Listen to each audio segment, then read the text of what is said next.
On a cold morning in February of 2001, 23-year-old Stefanie Welch would drop her two young boys off at preschool and daycare.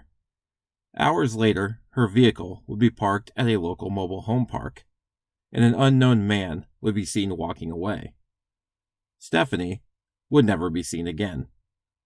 This is Midwest Mystery Files, Episode 27, The Disappearance of Stefanie Welch. Hey, bays! This is Alicia. This is Katie. And this is Paige. And we are Crime Bay. We are a true crime podcast bringing you at least one episode a week. And we are going to cover a wide range of topics, varying from the more known, well-known stories, your serial killers, to the more lesser-known stories such as supernatural myths, legends, cryptids. Yes. We know you guys want to know about Mothman. Mm-hmm. Who doesn't? And we're going to be fun and humorous at the appropriate times, too. and sometimes inappropriate. And times. sometimes inappropriate. We got to make ourselves laugh to keep from crying, you know? So you follow us on Instagram, TikTok, Twitter, and Facebook, all at Crime Bay Podcast. Thank you so much. We look forward to making you a bay. Thank you, babe. Hasta la pasta.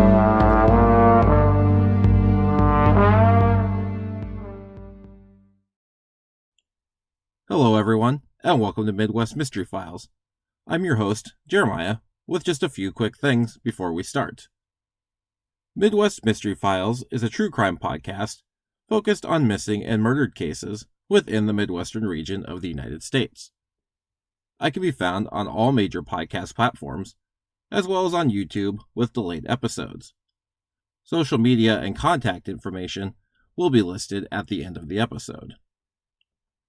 If you wish to support the podcast and help fund article and record searches, as well as get early access to episodes, bonus episodes, and voting rights, I encourage you to check out my Patreon at patreon.com/Midwest Mystery Files. I would also like to take this moment to thank my amazing patrons, Laura, Katie, and Teresa. The majority of my article and record searches would not be doable without their contributions. Next, be sure to check out the Crime Bay podcast, whose trailer you just heard. Paige, Katie, and Alicia are amazing and entertaining hosts who do fantastic work. You can find them wherever you get your podcasts. And last thing before we start, today's case might be a little bit shorter. This was actually going to be two cases, but this was originally supposed to be recorded last week, but I was dealing with some nasty congestion and a cold, and this week my throat's still not doing much better. I don't know if you can hear, but I do have this weird, annoying Kardashian-esque vocal fry, and I'm afraid the longer I talk, or the longer I talk on two cases, I might start to lose my voice or mess it up more, so I'm only going to cover the first case. The second case, I think I will try to, because it's written and everything, I will try to release as maybe an extra supplemental episode next week.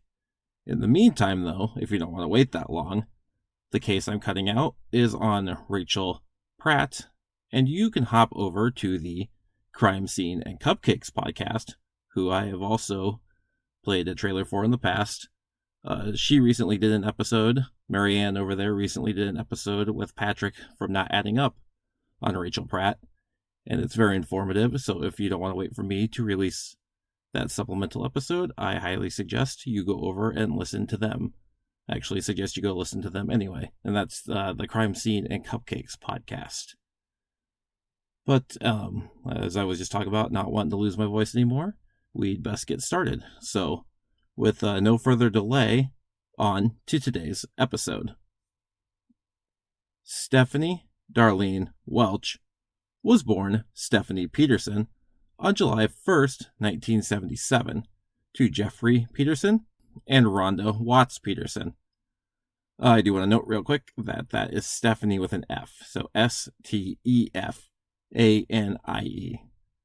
I could find very little on her early life, but from what I could find, she was one of 7 children, with 5 sisters and 1 brother, and that her mother, Rhonda, passed away in 1984 when Stefanie would have only been 16. Her father would remarry the next year. In February of 2001, 23-year-old Stefanie was living in Lakin, Kansas, located in Kearney County in southern Kansas, where she was working at a cattle processing plant. At some juncture, she had married 42-year-old Brian Welch, with whom she had 2 young boys, aged 5 and 1.5. During this time of February 2001, the couple was reportedly estranged and in the middle of a divorce after splitting up in August of 2000. And Stefanie was living in a mobile home with her 2 sons. She was also reportedly in a relationship with a man by the name of Ray D. Moore. Something I do want to note real quick, in case you go off to look at this case on your own. The Charlie Project, as well as anything that's ever used the Charlie Project as a source, has Ray listed as Roy D. Moore. From what I could tell from all the articles, the numerous articles I read from the time of this case in the early 2000s, he is always listed as Ray. So I don't know if a spelling error was made somewhere down the line and that's what everyone rolled with. But from what I could tell, his name is Ray and not Roy. Anyway, carrying on. Wednesday, February 28th, 2001, started like a normal day for Stefanie and her 2 boys. It was a cold morning, with temperatures that morning sitting in the teens, and a high of 22 degrees Fahrenheit for the entire day. It's believed Stefanie had possibly planned to spend the day, or at least part of it, moving items from her mobile home to the home of Ray Moore. The 2 were reportedly planning to marry the following July, once Stefanie and Brian Welch's divorce was finalized. Before that, however, she would need to brave the cold morning with her 2 boys and drop them off at preschool and daycare.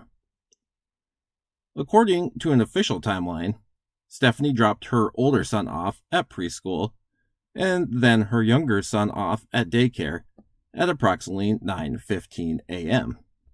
At 6:20 that evening, Ray Moore would receive a phone call from the daycare that Stefanie had never picked up her son at the normal time of 5:30.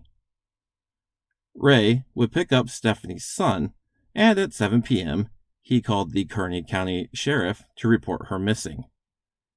When he described the vehicle she had been driving, a 1990 silver Mazda 626, which belonged to Ray, he was informed that the vehicle had already been located earlier in the day.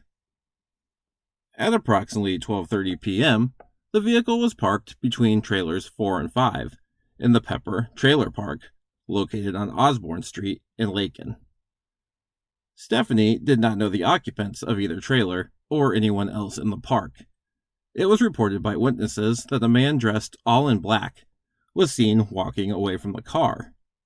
Inside the car was Stefanie's wallet, with $500 cash, as well as her jacket. Pepper Trailer Park was reportedly only a block and a half from Stefanie's home, but the car had the appearance of being well driven that day, with ice and snow being found on the vehicle. There reportedly was no snow in the immediate area at the time, and while the exact mileage has never been stated, the odometer showed that significant miles had been covered that morning, showing that the vehicle most likely had left the immediate area and probably even gone out of town. Back at Stefanie's home, signs showed that she had likely been there. The lights were on and Stefanie's computer was running. However, these were both things that she would have turned off if she were to leave. Welch's friends and family would waste little time beginning a search for their loved one. In the first several weeks, posters would be passed around and police would check ditches, culverts, and old buildings, but would be unable to find any sign of Stefanie. Unfortunately, in those early days, police efforts would also be hindered by speculation and conjecture by people in the Lakin community. In a March 8th, 2001, Garden City Telegram article, Kearney County Sheriff James Jarboe would state, quote, I've heard rumors about bodies being found south of town, north of town, east of town, and west of town. They're saying bodies are found in trunks of cars in Cimarron, trunks in Deerfield. Everywhere I go, I hear the body has been found somewhere. It's totally bizarre. He would go on to state that the rumors were not helping, and that at the time, the investigation was at a stalemate. However, in the same article, Stefanie's grandmother, Ellie Mae Watts, would state that the rumors may not be a far-off base, telling the Telegram, quote, They think it's suspicious, but they can't prove anything. They think he did it. This quote was particularly interesting, as she would go on to state that the police had told her to stay quiet about who he was, and Sheriff Jarboe would follow up by stating that there were no official suspects because there was no proof that a crime had been committed. One thing that was known for sure among family and friends was that it was highly unlikely that Stefanie would have taken off and left everyone behind. Andrea Richter, a family friend, would tell the Telegram, quote, I think something bad has happened to her. The cops are telling her family members that things look bad. We hope it doesn't take that direction, but Steph wouldn't just take off like that and abandon her sons like that. Another individual, Derek Douglas, listed in the Telegram as Stefanie's stepson, so possibly Brian Welch's son, would add, quote, I've heard so many rumors, I just don't know what to believe. The police aren't telling the family everything they know. They've got more than they're telling us. I think something bad happened to her, because I don't see her as someone who would leave her kids. She was a really good mom. She had so many family members here, and friends. I just don't think she'd get up and leave. When asked about his missing fiancée, and the town rumors, Ray Moore would state, quote, We don't know anything different. We're just waiting. I'm getting discouraged. It's been 10 days, and we haven't heard anything from her. Adding to the mystery and confusion of Stefanie's disappearance would be a disagreement from Brian Welch on the state of his and Stefanie's relationship. Stefanie was reportedly waiting for her divorce to finalize in July of 2001, at which point she planned to marry Ray Moore. Brian, however, would tell the Salina Journal on March 23, 2001, quote, One thing I do know for sure is that she wasn't getting married to Ray Moore. She told me that herself. The last time we were together, about 6 weeks ago, she said, I wish there was a way you could get temporary custody of the children. Steph is soft-hearted and doesn't want to break anyone's heart. If she left, it would be in a way that she wouldn't have to hurt more. She told me she wanted me to get temporary custody. She left knowing I'd get them. I never could find if Ray Moore had any comment on this. I was never actually able to find any direct quote from him other than the one that I stated earlier. This would also be one of a few interviews where Brian made such a claim. In another interview, he would state that, quote, The whole time we were separated, she begged me to get back together. Brian Welch would finish out the interview by stating, quote, I've cried every day and drove 1,000 miles looking under culverts, bridges. My senses are dull. It's in people's nature to think the worst. I've thought it all. I just rather hope she comes home. My children and I will never stop loving her and missing her. If she is somewhere where she reads this, I would like to tell her, every light in the house is on. Several months would carry on with family and authorities continuing their search. The Kansas Bureau of Investigation and search dogs would even be brought in to assist, and aerial searches would be done. Both Stefanie's 24th birthday and her supposed wedding date would also come and go. But even with the searches and these important dates, no sign of Stefanie Welch could be found. According to the Garden City Telegram, by October of 2001, Kearney County Attorney Dennis Jones had put together 2 inquisitions in Stefanie's disappearance. Generally, an inquisition is when evidence is presented and witnesses are questioned in front of a judge and a jury. If you're wondering how that's different than a normal courtroom trial, or what made it specifically different, so was I.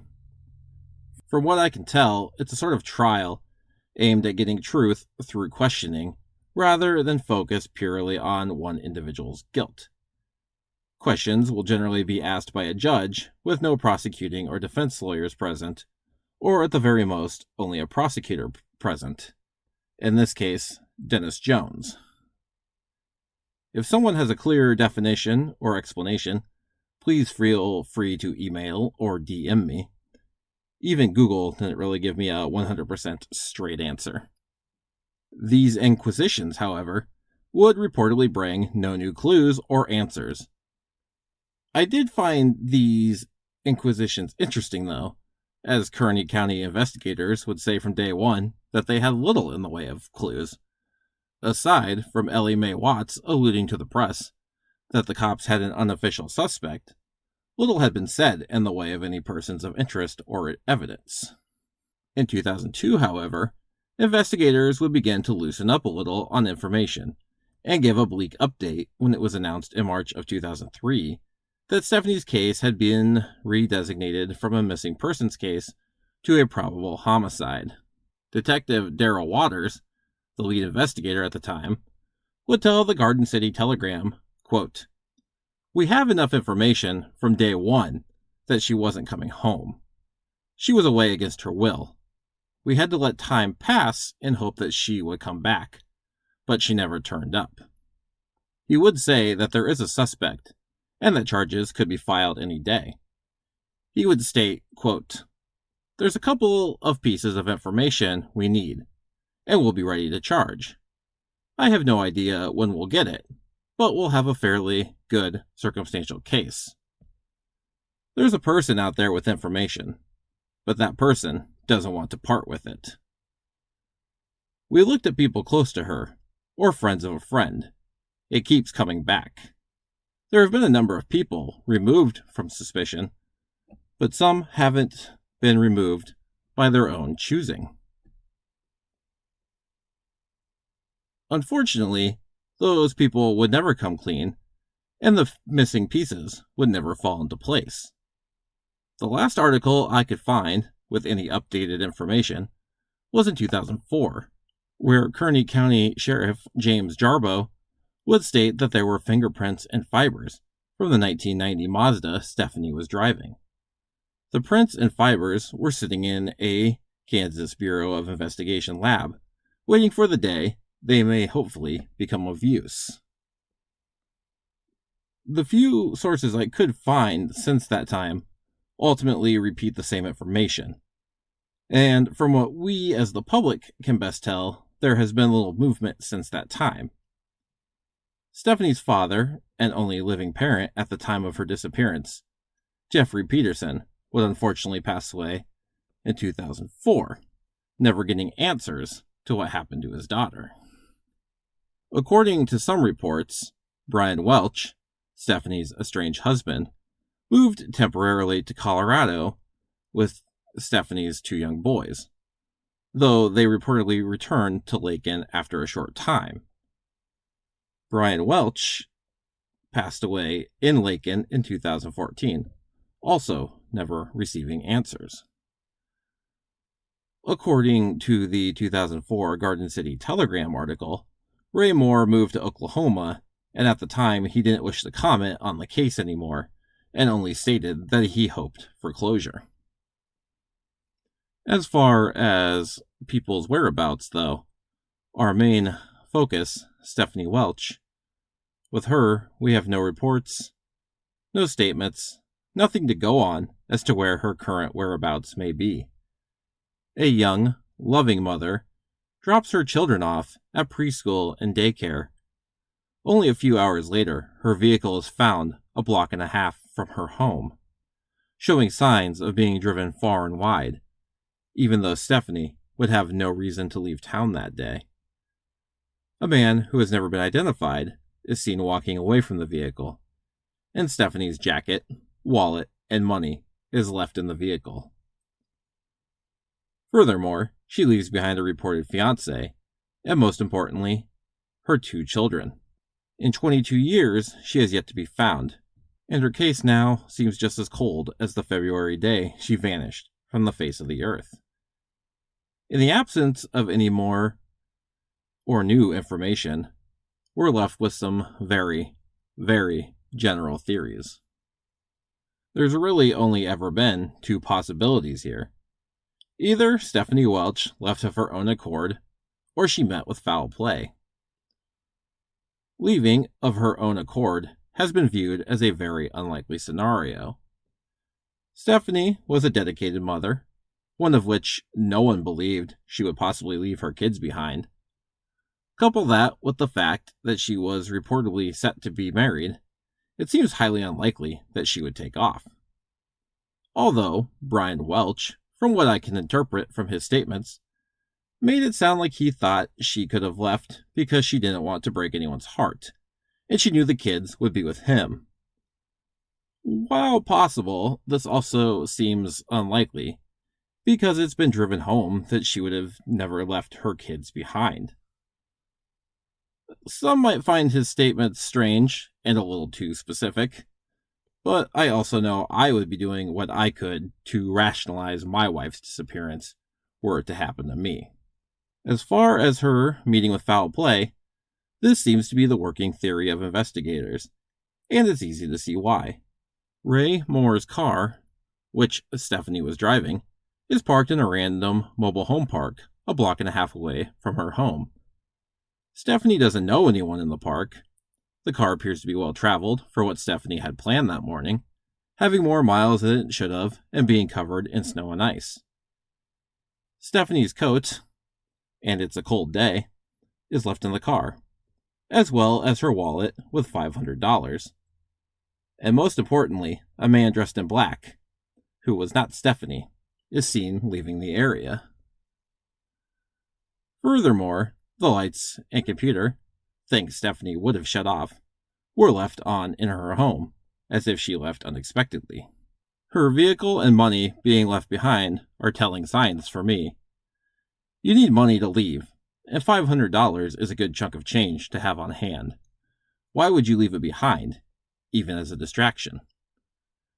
Furthermore, while it is possible that the man seen walking from the car was actually Stefanie, and everyone who saw her was mistaken, why would she drive all over hell only to park the car in an area close to her house, where people could definitely recognize her? To me, it would make more sense to drive further away and ditch the vehicle at that juncture. Police also seem to have a suspect or suspects in mind, but have just been missing the vital piece to finally arrest them. I believe that evidence is probably something connecting the individual to Stefanie, as well as her missing body, something noted by Detective Daryl Walters in a February 2003 article as a vital piece that was missing, and also stating, quote, "We only have one shot at proving the case in court, and we need to make sure we have everything we are going to get before we file our case." So it seems police probably know something. We just unfortunately have not had the day come where they could act on it. I do think it's important to note that neither Brian Welch or Ray Moore have ever been even hinted at to the public by police as being persons of interest, and some sources also note them as not being considered strong suspects. I only bring this up because statistically it is someone close to the victim, and it's certainly easy to jump right to the conclusion on a husband or boyfriend. However, while there seems to be some strange conjecture between the two in terms of relationship status, neither one has ever done or said anything that we know of to make a strong theory, even in the court of public opinion. Based off what we know, foul play seems likely, But we can't completely rule out the possibility Stefanie left of her own accord until we know for sure where she or a body is located. I wish there was more I could say on Stefanie and her character, but there is just such little information out there about this case, about Stefanie, and about any updates that may have occurred. One thing I do know is that Stefanie Welch was a loving mother, sister, friend, granddaughter, and daughter. She was a person with people who loved her and people she loved dearly.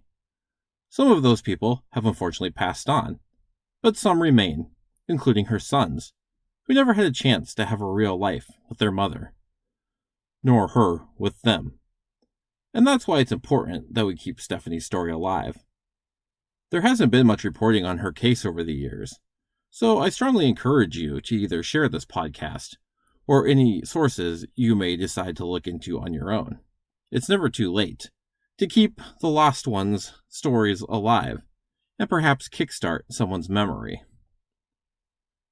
Ellie Mae Watts, Stefanie's grandmother, passed away in 2011, but her statement to the Garden City Telegram in 2003 sticks with me. Quote, "People say, 'It's been a couple of years. Why are they so upset?' But they don't know. It's just waiting, wishing, and hoping and praying it'll come to an end. Each day, I look for a message on my answering machine that says, 'They found her.'" When last seen, Stefanie Darlene Welch was described as being a white female with brown hair and blue eyes. She is listed as being 5 foot 8 inches tall and 190 pounds. She has tattoos on her back and right breast. She has a scar on her left buttock and a scar on her right elbow, and her navel is pierced. She may use the last name Peterson, and some agencies spell her name Stephanie. Remember, her name is actually spelled Stefanie. There is no description of what she was wearing at the time. She was last seen on February 28, 2001 at 9:15 a.m. in Lakin, Kansas, after dropping her son off at daycare. She may have returned to her home on Lincoln Avenue in southeast Lakin. Her car, a 1990 silver Mazda 626, was parked a block and a half away at 12:30 p.m. in what was then known as the Pepper Trailer Park on Osborne Drive. A man dressed in black was seen walking away from the vehicle. If alive today, Stefanie would be 45 years old. Foul play is suspected in her case. If you have any information on the disappearance of Stefanie Welch, please contact the Kearney County Sheriff's Office at 620-355-6211 or the Kansas Bureau of Investigation at 1-800-572-7463. If you're looking for any additional information, archived reports from the Garden City Telegram were the most helpful in my research. If you wish to let me know what you think happened, have case suggestions or comments, or just want to follow me and the show on social media, I can be found on Instagram at Midwest Mystery Files, Twitter at Files Midwest, and on Facebook by searching for Midwest Mystery Files. You can also email me at midwestmysteryfilespod@gmail.com.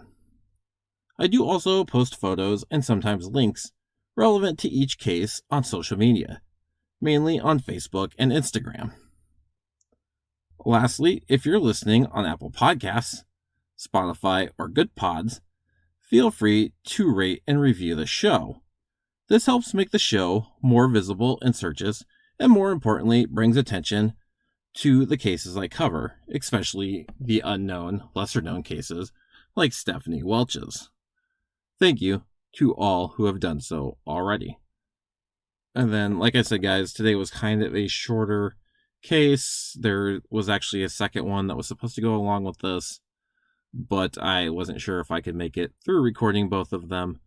So just look forward to hopefully the next week or so I can record that and kind of get it out as a supplement to this one.